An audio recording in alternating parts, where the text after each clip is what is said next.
ಜನ ಈಗ U P ಐಯನ್ನೇ ಪೇಮೆಂಟ್ನ ಮಾರ್ಗವಾಗಿ ಬಳಸ್ತಾ ಇದ್ದೀರಾ. ಸೊ ಯು ಪಿ ಐ ಬಳಕೆ ಮಾಡ್ತಾ ಇರೋರು ಗಮನ ಕೊಟ್ಟು ನೋಡಬೇಕಾದಂತಹ ಸ್ಟೋರಿ. ಯು ಪಿ ಐ ಬಳಕೆಯನ್ನು ಯಾರ್ಯಾರು ಮಾಡ್ತಾ ಇದ್ದೀರಾ, ಯಾರ ಹತ್ರ ಫೋನ್ ಪೇ ಇದೆ ಫಾರ್ ಎಕ್ಸಾಂಪಲ್, ಎಲ್ಲರೂ ಕೂಡ ಗಮನಿಸಬೇಕಾಗಿರುವಂತಹ ಅಂಶ. ನಾಳೆಯಿಂದ ಯು ಪಿ ಐ ಪೇಮೆಂಟ್ನಲ್ಲಿ ಬದಲಾವಣೆಗಳಾಗ್ತಾ ಇದೆ. ವಿಶೇಷ ಅಕ್ಷರ ಮತ್ತು ಚಿಹ್ನೆ ಇರುವ ಯು ಪಿ ಐ ವಹಿವಾಟಿಗೆ ಬ್ರೇಕ್ ಬೀಳ್ತಾ ಇದೆ. ಅಂದರೆ ಐ ಡಿ ಅಂತ ಇರುತ್ತಲ್ಲ, ಟ್ರಾನ್ಸಾಕ್ಷನ್ ಐ ಡಿ, ಅದರಲ್ಲಿ ವಿಶೇಷ ಚಿಹ್ನೆಗಳನ್ನು ಬಳಸಂಗಿಲ್ಲ. ಅಕ್ಷರ ಮತ್ತು ಸಂಖ್ಯೆಯನ್ನು ಬಳಸಿ ಮಾತ್ರ ಯು ಪಿ ಐ ಅಕೌಂಟನ್ನು ಕ್ರಿಯೇಟ್ ಮಾಡಬೇಕು. ಈಗ ಆಲ್ರೆಡಿ ನಿಮ್ಮ ಹತ್ರ ಎಕ್ಸಿಸ್ಟಿಂಗ್ ಅಕೌಂಟ್ಗಳು ಇರುತ್ತೆ ಯು ಪಿ ಐನಲ್ಲಿ. ನಿಮ್ಮ ನಂಬರು @ ಅಂತ ಹೇಳ್ಬಿಟ್ಟು YBL XBL ಅಂತೆಲ್ಲ ಇರುತ್ತಲ್ಲ, ಆ ಥರದಕ್ಕೆಲ್ಲ ಇನ್ಮೇಲೆ ಬ್ರೇಕ್ ಹಾಕ್ತಾ ಇದ್ದಾರೆ. ಯು ಪಿ ಐ ಸಿಸ್ಟಮ್ನಲ್ಲಿ ಇನ್ಮೇಲೆ ಆಲ್ಫಾ ನ್ಯೂಮರಿಕ್ ಅಕ್ಷರಗಳನ್ನು ಮಾತ್ರ ಹೊಂದಿರುವಂತಹ ಅಕೌಂಟ್ಗಳಲ್ಲಿ ಟ್ರಾನ್ಸಾಕ್ಷನ್ ಸಾಧ್ಯ ಇದೆ.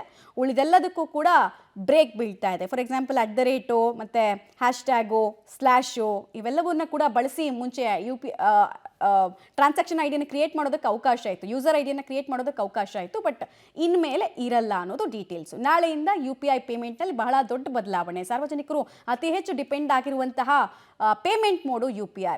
ವಿಶೇಷಾಕ್ಷರ ಚಿಹ್ನೆ ಇರುವಂತಹ ಯು ಪಿ ಐ ವಹಿವಾಟಿಗೆ ಬ್ರೇಕ್ ಹಾಕಲಾಗ್ತಾ ಇದೆ. ಇದಕ್ಕೆ ರೀಸನ್ ಕೂಡ ಇದೆ, ಮುಂದಿನ ಹಂತದಲ್ಲಿ ನಾವು ಹೇಳ್ತಾ ಹೋಗ್ತೀವಿ. ಈ ಬಗ್ಗೆ ಸುತ್ತೋಲೆಯನ್ನು NPCI ಹೊರಡಿಸಿದೆ.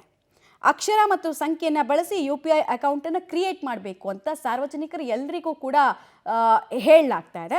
ಯು ಪಿ ಐ ಡಿಯಲ್ಲಿ ಇನ್ನು ಮುಂದೆ ನೋಡಿ, ಟಿ ವಿ ಸ್ಕ್ರೀನ್ ಮೇಲೆ ತೋರಿಸ್ತಾ ಇದ್ದೀವಲ್ಲ, ಈ ಚಿಹ್ನೆಗಳನ್ನು ನೀವು ಬಳಸಿ ಟ್ರಾನ್ಸಾಕ್ಷನ್ ಡಿಗಳನ್ನ ಕ್ರಿಯೇಟ್ ಮಾಡಿದರೆ ಅದನ್ನು ಚೇಂಜ್ ಮಾಡ್ಕೊಳ್ಳಿ. ಆಲ್ಫಾ ನ್ಯೂಮರಿಕ್ ಅಕ್ಷರಗಳನ್ನು ಮಾತ್ರ ಬಳಸಬೇಕು. ಫಾರ್ ಎಕ್ಸಾಂಪಲ್, ಈಗ ನಿಮ್ಮ ಹೆಸರು ಜೊತೆಗೆ 1 2 3 4 6 2 5 4 ಆ ಥರದ್ದೇನಾದರೂ ನಂಬರ್ಸ್ ಇರಬೇಕು. Strong password, strong I D ಇರಬೇಕು ಅನ್ನೋದು ಇದರ ಉದ್ದೇಶ. ಡೀಟೇಲ್ಸ್ ಕೊಡ್ತಾರೆ. ಲೋಕೇಶ್ನಿನ ಸಂಪರ್ಕದಲ್ಲಿ ಜಾಯ್ನ್ ಆಗ್ತಾರೆ. ಲೋಕೇಶ್, ಬಹಳ ದಿನಗಳಿಂದ ಕೇಳಿಬರ್ತಾ ಇದ್ದಂತಹ ಮಾತು, ಆಲ್ಫಾ ನ್ಯೂಮರಿಕ್ ಯೂಸರ್ ಐ ಡಿಗಳನ್ನು ಇಟ್ಟಾಗ ಸೆಕ್ಯೂರಿಟಿ ಸೇಫ್ಟಿ ಪರ್ಪಸ್ಗೆ ತುಂಬ ಇಂಪಾರ್ಟೆಂಟ್ ಆಗುತ್ತೆ, ಫೈನಾನ್ಷಿಯಲ್ ಫ್ರಾಡ್ ಕಡಿಮೆ ಆಗುತ್ತೆ ಅಂತ. ಆ ನಿಟ್ಟಲ್ಲಿ ಹೆಜ್ಜೆ ಇಟ್ಟಿದ್ದಾರೆ. ಏನೇನೆಲ್ಲ ಇನ್ಸ್ಟ್ರಕ್ಷನ್ಸ್ ಕೊಟ್ಟಿದ್ದಾರೆ ಅಂತ, ಹೇಗಾಗುತ್ತೆ ನಾಳೆ ಅಂತ. ಈಗ ಆಲ್ರೆಡಿ ಎಕ್ಸಿಸ್ಟಿಂಗ್ ಇರುವಂಥ ಅಕೌಂಟ್ಗಳು ನಾಳೆಯಿಂದಲೇ ಹಾಗಾದರೆ ವರ್ಕ್ ಆಗಲ್ವಾ, ಯಾವ ರೀತಿ ಅದು ಅಂತ ಲೋಕೇಶ್ ನನ್ನ ಧ್ವನಿ ಕೇಳ್ತಾ ಇದ್ರೆ. ಮಮತಾ, ನಾಳೆಯಿಂದನೇ ಈ ಒಂದು ವಿಶೇಷ ಚಿಹ್ನೆಗಳನ್ನು ಇಟ್ಕೊಂಡು user I D U P I ಡಿಯನ್ನು ಇಟ್ಕೊಂಡಿದ್ದಾರೆ. ಅವ್ರಿಗೆ ವರ್ಕ್ ಆಗಲ್ಲ ಅನ್ನೋದ್ರ ಬಗ್ಗೆ ಗೊಂದಲ ಇರ್ತಕ್ಕಂಥದ್ದು.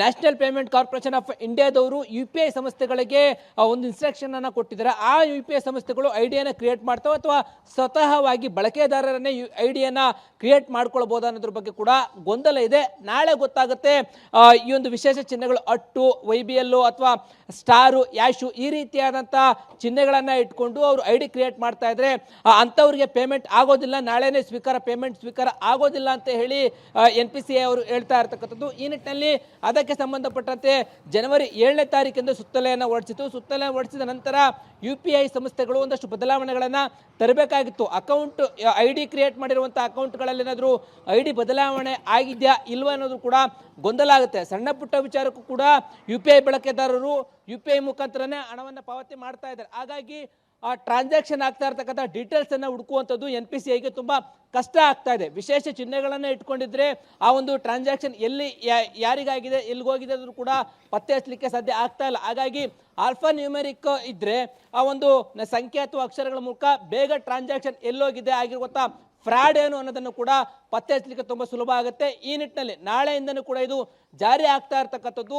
ಈ ರೀತಿಯಾಗಿ ವಿಶೇಷ ಚಿಹ್ನೆಗಳನ್ನು ಇಟ್ಕೊಂಡಿರ್ತಕ್ಕಂಥ ಯು ಪಿ ಐ ಡಿಗಳು ನಾಳೆಯಿಂದನೇ ಸ್ಥಗಿತ, ಅಂದರೆ ಪೇಮೆಂಟ್ ಪಾವತಿ ಆಗೋದಿಲ್ಲ ಎನ್ನುವಂಥ ಮಾಹಿತಿ ಕೂಡ ಲಭ್ಯ ಆಗ್ತಾ ಇದೆ. ಅದಕ್ಕೆ ಸಂಬಂಧಪಟ್ಟಂತೆ ಯು ಪಿ ಐ ಸಂಸ್ಥೆಗಳೇನಾದರೂ ತಮ್ಮ ಬಳಕೆದಾರರಿಗೆ ಒಂದಷ್ಟು ನೋಟಿಫಿಕೇಶನ್ಗಳೇನನ್ನು ಕಳಿಸ್ತಾರ ಹೇಗೆ ಅನ್ನೋದು ಕೂಡ ಕಾದು ನೋಡಬೇಕಾಗಿರುವಂಥದ್ದು. ಮಮತಾ, ಧನ್ಯವಾದ ತಮ್ಮೆಲ್ಲ ಮಾಹಿತಿಗಾಗಿ ಲೋಕೇಶ್.